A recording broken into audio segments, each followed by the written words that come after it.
ശ്രീ കലിയൂർ ശശി, ഇപ്പോൾ 100 കോടി ക്ലബിൽ കയറുക, അതാണല്ലോ ഇപ്പോഴത്തെ ഒരു ട്രെൻഡ്.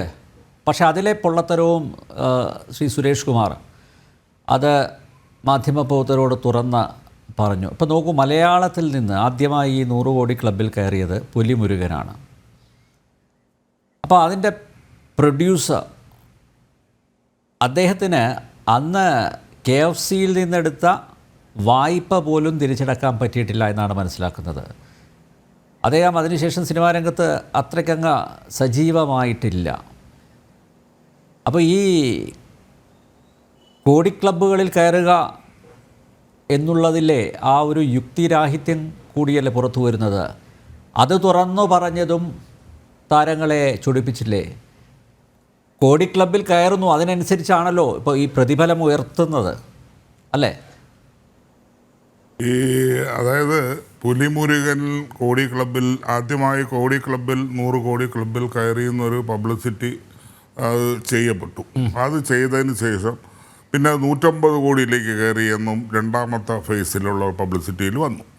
ഇതൊക്കെ കഴിഞ്ഞ് പടം ഓടിക്കഴിഞ്ഞ ശേഷം നമ്മൾ വളരെ യാഥാർത്ഥ്യബോധത്തോടെ അദ്ദേഹത്തിൻ്റെ അടുത്ത് ചോദിച്ചു, മുളകുപാടം അദ്ദേഹത്തിന് ടോമിച്ചൻ മുളകുപാടത്തിനോട് ചോദിച്ചു, എത്ര രൂപയാണ് ഈ പടത്തിൽ ഒരു നിഷ്പക്ഷമായിട്ട് പറയാം, എത്ര രൂപയാണ് ഇതിന് കിട്ടിയിട്ടുള്ളത് നിങ്ങൾക്ക്? അദ്ദേഹം പറഞ്ഞത് 30 കോടി രൂപയാണ് എനിക്ക് ലാഭം കിട്ടിയിട്ടുള്ളത്. ലാഭം എന്ന് പറയുന്നത് നെറ്റ് ലാഭം 30 കോടി രൂപയാണ് അന്നത്തെ കാലത്ത്. അപ്പം അത് വന്ന അദ്ദേഹം അതിൻ്റെ 150 കോടി ഗ്രോസ് വന്നാലേ എത്രയും കിട്ടുള്ളൂ എന്നുള്ളത് അത് യാഥാർത്ഥ്യം വേറെ. അപ്പോൾ 150 കോടി ക്ലബിൽ വന്നു അങ്ങനെ പറഞ്ഞത് അത് കറക്റ്റാണ്, ഇല്ലെന്ന് പറയുന്നില്ല. അത് എല്ലായിടത്തും വരുമാനം എല്ലാം കൂടെ ചേർത്തുള്ള ഗ്രോസ് കളക്ഷനാണ് അദ്ദേഹം പറഞ്ഞത്. പക്ഷെ പിന്നീട് അതൊരു ഒരു സ്റ്റൈലായി മാറി. സാധാരണ പടങ്ങൾക്ക് കുറച്ച് ഓടിയാൽ മതി, ഉടനെ അത് 25 കോടി ക്ലബ്ബ് തുടങ്ങി 150 കോടിയിൽ പോയി നിൽക്കുന്ന ഒരു സ്ഥിതിവിശേഷം വന്നു. അങ്ങനെ ഒരു സ്ഥിതിവിശേഷം വന്നുകൊണ്ടിരുന്ന സന്ദർഭത്തിലാണ് പ്രൊഡ്യൂസേഴ്സ് അസോസിയേഷൻ ഇതിൻ്റെ ലാഭനഷ്ട കണക്കുകൾ അല്ലെന്നുണ്ടെങ്കിൽ ഇതിൻ്റെ കളക്ഷൻ പോയിൻറ്റ്സ് പ്രസിദ്ധീകരിക്കാൻ നിർബന്ധിതരായത്.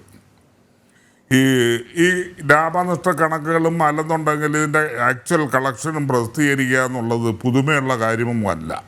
ഇത് വളരെ നേരത്തെ ചെയ്യേണ്ട ഒരു കാര്യമായിരുന്നു. ഇത് ഇന്ത്യൻ സിനിമ ഇൻഡസ്ട്രിയിൽ 40 വർഷങ്ങൾക്ക് മുമ്പ് ഹിന്ദി സിനിമയിൽ തുടങ്ങിയ ഒരു സംഭവമാണ് ട്രേഡ് ഗൈഡ് എന്ന് പറയും. അന്ന് ട്രേഡ് ഗൈഡ് എന്ന് പറഞ്ഞ ഒരു സംഭവത്തിൽ ആഴ്ചയിൽ ഉള്ള കളക്ഷൻ കൃത്യമായി അതിൽ രേഖപ്പെടുത്തും. ഒരു പടം പൊട്ടിയെങ്കിൽ അതിൻ്റെ കളക്ഷൻ, അല്ലെങ്കിൽ എങ്ങനെ കളക്ഷൻ രേഖപ്പെടുത്തും. അപ്പോൾ എല്ലാവരും അത് വായിച്ചു എന്താണ് പടത്തിൻ്റെ കളക്ഷൻ, എന്താണ് പടത്തിൻ്റെ മുടക്ക് മുതൽ, ഇതെല്ലാം കൃത്യമായിട്ട് അറിയാം. അത് വന്നുകൊണ്ടിരുന്ന ഒരു കാലഘട്ടം ഉണ്ടായിരുന്നു. അത് കഴിഞ്ഞ് തമിഴിൽ അത് ഫോളോ ചെയ്തു. മലയാളത്തിൽ മാത്രം നിർഭാഗ്യവശാൽ ഇതുവരെ വന്നില്ല. ഇപ്പോൾ ആദ്യമായിട്ടാണ് ഇങ്ങനെ പറയുന്നത്. ഇത് തുടരണം, ഇത് തുടർന്നു കൊണ്ടേ പോകണം എന്ന് തന്നെയാണ് എനിക്ക് പറയാനുള്ളത്. പിന്നെ ഒന്ന്, ഈ ലാഭം നേരത്തെ പറഞ്ഞതുപോലെ ഞാൻ പ്രൊഡക്ഷൻ എക്സിക്യൂട്ടീവ് ആയിരുന്നു. 12 ദിവസം കൊണ്ട് തീർക്കുമായിരുന്നു ഒരു സിനിമയുടെ ഷൂട്ടിങ്. അത് പിന്നീട് 15ആയി, അത് 25ആയി. കുറേ നാൾ നിന്നു, 25 ദിവസം ഷൂട്ടിങ്. അതാണ് ഒരു കോമൺ ആയിട്ട് എല്ലാ സിനിമയിലും ഷൂട്ടിങ്ങാണ്. 30 ദിവസം, 25 മുതൽ 30 ദിവസം വരെ. അതാണ് ഇന്ന് 150 ദിവസത്തിൽ. അന്ന് ചെലവെത്രയായിരുന്നു? അന്ന് 25 ദിവസം. അന്ന് ഈ 25 ദിവസമോ അല്ലെങ്കിൽ 30 ദിവസമോ വരുന്നത് ഒരു 10,000 ആണ് ചിലവ്, അത്രേ വരുന്നുള്ളൂ. ഇന്ന് അതിന് പകരം ലക്ഷങ്ങളാണ്. ഒരു ദിവസം ചിലവാകുന്നത് ഏതാണ്ട് 25 ലക്ഷം രൂപ മിനിമം വേണമെന്നാണ് ഇപ്പോൾ ഞാൻ അറിയുന്നത്. ഒരു ദിവസത്തെ ഇത് ചിലവെന്ന് പറയുന്നത് 25 ലക്ഷം. 150 ദിവസം അല്ലെങ്കിൽ 100 ദിവസം ഷൂട്ട് ചെയ്താലുള്ള ഇതൊന്നും സ്ഥിതിയൊന്നും ആലോചിച്ച് അപ്പോൾ എങ്ങനെയാണ് കോസ്റ്റ് കൂടാതിരിക്കുക? അപ്പോൾ ഇതൊക്കെ ഇതിൻ്റെ ഒരു ഘടകം തന്നെയാണ്. ഇതിൻ്റെ അച്ചടക്കമില്ല. മലയാള സിനിമയിൽ സാമ്പത്തിക അച്ചടക്കം കൊണ്ടുവന്നേ പറ്റൂ. അത് സാമ്പത്തിക അച്ചടക്കം കൊണ്ടുവരണമെന്നുണ്ടെങ്കിൽ ഈ പറയുന്നത് പോലെ അതിൽ അഭിനയിക്കുന്ന നടീനടന്മാരും താരങ്ങളും എല്ലാം ഒത്തു സഹകരിച്ച് പോയാൽ മാത്രമേ ഇതിനൊരു അച്ചടക്കം കൊണ്ടുവരാൻ പറ്റുള്ളൂ. ഈ സാമ്പത്തിക അച്ചടക്കമാണ് മെയിനായിട്ട്. സാമ്പത്തിക അച്ചടക്കം കൊണ്ടുവന്നേ സാധിക്കൂ. സാമ്പത്തിക അച്ചടക്കം കൊണ്ടുവരാതെ ഇങ്ങനെ സിനിമ എടുത്ത് നശിച്ചുകൊണ്ടിരിക്കുക. ഒരു ഭാഗത്ത് പ്രൊഡ്യൂസേഴ്സ് നശിച്ചുകൊണ്ടിരിക്കുകയാണ് യഥാർത്ഥത്തിൽ. ഇതൊന്നും അറിയുന്നില്ല അവർ. ഈ ആർട്ടിസ്റ്റുകൾ എന്താ പറയുന്നത്, നിങ്ങൾ എന്നെ വെച്ച് എനിക്ക് ഇത്രയും പൈസ തരാൻ പറ്റില്ല, എന്നെ വെച്ച് സിനിമ എടുക്കണ്ട എന്ന് ചുമ്മാ അങ്ങ് പറയാമെന്നുള്ളത് ഒഴിച്ചാൽ ഇവരെല്ലാം അങ്ങനെ പറയാനുള്ള ഒരു സ്ഥിതിയിൽ എത്തി നിൽക്കുന്ന ആരെ കൊണ്ടാണ്? ഇവിടുത്തെ നിർമ്മാതാക്കളെ കൊണ്ടാണ്. ആ നിർമ്മാതാക്കളെല്ലാം ഇന്ന് കുത്തുവാള എടുത്തിരിക്കുന്നു എന്ന് ഒരു മിനിറ്റെങ്കിലും എല്ലാവരും ചിന്തിക്കട്ടെ. വേദന കൊണ്ട് പറയുകയാണ്.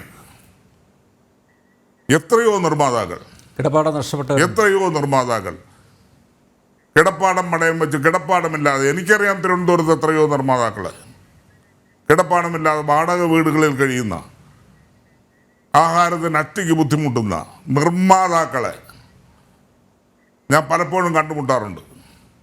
അപ്പോൾ ഇവരെല്ലാം പറ്റി ചിന്തിക്കണം നമ്മൾ. അപ്പോൾ അങ്ങനെ ഒരു സ്ഥിതിവിശേഷം വീണ്ടും ഉണ്ടാവാതിരിക്കണമെങ്കിൽ ഈ കൂട്ടുത്തരവാദിത്വത്തോടുകൂടി പെരുമാറണം.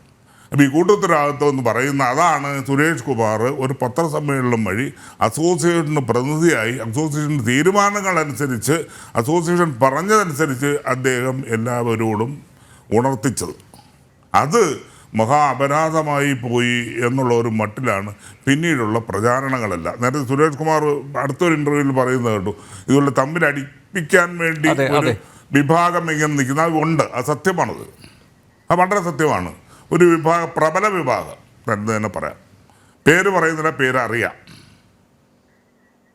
മുന്നിൽ വന്നാൽ ചൂണ്ടിക്കാണിച്ചു തരാം എന്ന് പറയുന്ന പോലെയാണ്. അതുകൊണ്ട് അവരെല്ലാവരും കൂടി ഇതെങ്ങനെയെങ്കിലും ഒന്ന് തട്ടി പിരിഞ്ഞ് എല്ലാവരും അടിച്ച് പിരിയണം എന്നുള്ള ഒരു, അതായത് നിർമ്മാതാക്കളുടെ സംഘടന അല്ലെങ്കിൽ ഫിഫ്കയുമായിട്ടും അടിച്ചു പിരിയണം, തിയേറ്ററുകാരുമായിട്ട് അടിച്ചു പിരിയണം, അമ്മയുമായിട്ട് അടിച്ചു പിരിയണം എന്ന് ആഗ്രഹിക്കുന്ന ഒത്തിരി ഒരു വിഭാഗം ഇവിടെ ഉണ്ട്. അവരെല്ലാവരും കൂടെയാണ് ഇതിന് ഊതി പെരുപ്പിച്ച് ഇപ്പോഴത്തെ സ്ഥിതിവിശേഷമായിരുന്നു. നേരം വിളിച്ച പത്രത്തിനാണ് സിനിമാ തർക്കം മുറുകുന്നു. എന്ത് തർക്കം? ഇവിടെ തർക്കമൊന്നുമില്ല. ഇവിടെ നേരിടുന്ന പ്രശ്നങ്ങൾക്കെതിരെ എന്തെങ്കിലും ഒരു സൊല്യൂഷൻ കണ്ടെത്താൻ വേണ്ടിയുള്ള ഓട്ടത്തിലാണ്. അത് സൊല്യൂഷൻ കണ്ടെത്താൻ വേണ്ടിയുള്ള ശ്രമത്തിൻ്റെ ഭാഗമായിട്ടാണ് ഇത് ഇവിടെ ചിത്രീകരണവും മറ്റു കാര്യങ്ങളും എല്ലാം ജൂൺ 1 മുതൽ നിർത്തിവെക്കാം എന്ന് പൊതുവായി എല്ലാവരും കൂടെ എടുത്ത തീരുമാനമാണ്. ആ എടുക്കുന്ന തീരുമാന ദിവസം നമ്മൾ ഇത് ആന്റണി പെരുമ്പാവൂരിനെയും അറിയിച്ചിരുന്നു ആ യോഗത്തിനെത്താനായിട്ട്. പക്ഷേ അദ്ദേഹത്തിന് നിർഭാഗ്യവശാൽ അദ്ദേഹത്തിന് എത്താൻ കഴിഞ്ഞില്ല. അതുകൊണ്ടായിരിക്കണം അദ്ദേഹം പറഞ്ഞ് ഇതെല്ലാം സുരേഷ് കുമാറിനെ ആര് ചുമതലപ്പെടുത്തിയെന്നുള്ളത്. അദ്ദേഹം അറിഞ്ഞില്ല, അതുകൊണ്ടായിരിക്കാം പറയുന്നത്. ആ യോഗമാണ് ചുമതലപ്പെടുത്തിയത് സുരേഷ് കുമാറിനെ, ഇത് പത്രക്കാരോട് പറയാനായിട്ട്. അതാണ് ആ കടമയാണ് അയാൾ ചെയ്തത്. അല്ലാതെ സ്വന്തമായിട്ട് സുരേഷ് കുമാർ സ്വന്തമായിട്ട് തീരുമാനിച്ച് പറയാണ് ഇവിടെ നാളെ ജൂൺ 1 സമരം, ഇങ്ങനെയല്ലല്ലോ തീരുമാനിച്ചു. എല്ലാവരും കൂട്ടായ ഒരു ശ്രമത്തിൻ്റെ ഭാഗമായാണ്. ഇവിടെ അസോസിയേഷൻ എല്ലാം ഒറ്റക്കെട്ടാണ്, എല്ലാവരും ഒറ്റക്കെട്ടാണ്, എല്ലാ അസോസിയേഷനും ഒറ്റക്കെട്ടാണ്. അമ്മയുമായിട്ടും ഒരു ഭിന്നിപ്പോ ഒരു ഇതില്ല, ഫിയോക്കുമായിട്ടുമില്ല, ഡിസ്ട്രിബ്യൂട്ടേഴ്സുമായിട്ടില്ല, പ്രൊഡ്യൂസേഴ്സുമായിട്ടില്ല, ആരുമായിട്ടില്ല. എല്ലാവരും ഒരു ഇതിൽ പോകുന്ന ആൾക്കാരാണ്. എല്ലാവരും സിനിമ നല്ലതായിരിക്കണമെന്ന് ചിന്തിക്കുന്ന ആളാണ്.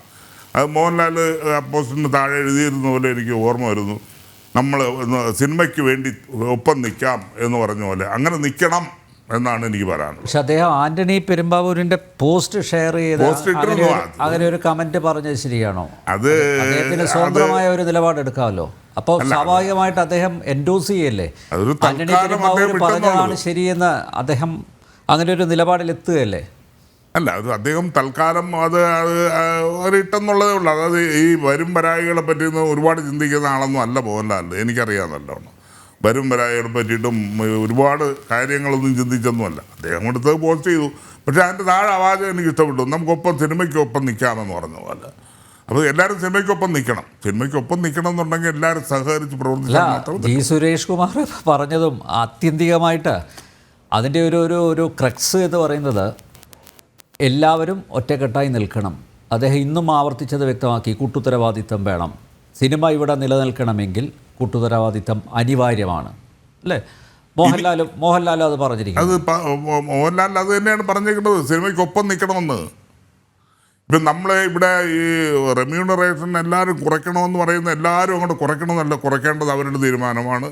കൊടുക്കണോ വേണ്ടിയെന്ന് നമുക്കും തീരുമാനിക്കാവുന്നതാണ്. ഒരു നിർമ്മാതാവ് കൊടുക്കാൻ പറ്റില്ലെന്നുണ്ടെങ്കിൽ ആ ആർട്ടിസ്റ്റ് വെച്ച് ഷൂട്ട് ചെയ്യണ്ട. അതുപോലെ ആർട്ടിസ്റ്റ് ഇത്ര പൈസ എനിക്ക് കിട്ടിയെങ്കിൽ അഭിനയിക്കുന്നില്ല, അത് അയാളുടെ തീരുമാനമാണ്, അഭിനയിക്കേണ്ട. അതുപോലെയാണ് അതൊക്കെ ഉള്ളിൽ തീരുമാനിക്കേണ്ട കാര്യങ്ങളാണ് ഇതൊക്കെ യഥാർത്ഥത്തിൽ. ഇതിനൊന്നും ഊതി പെരുപ്പിച്ച് വലിയ സംഭവമാക്കി എടുക്കേണ്ട കാര്യമില്ല. അതിലമ്മ ഇരിക്കുന്നവർ കുറച്ചുകൂടി പക്വതയായിട്ട് മറുപടി പറയണമെന്ന് ഞാൻ വീണ്ടും വീണ്ടും ആവർത്തിക്കുകയാണ്.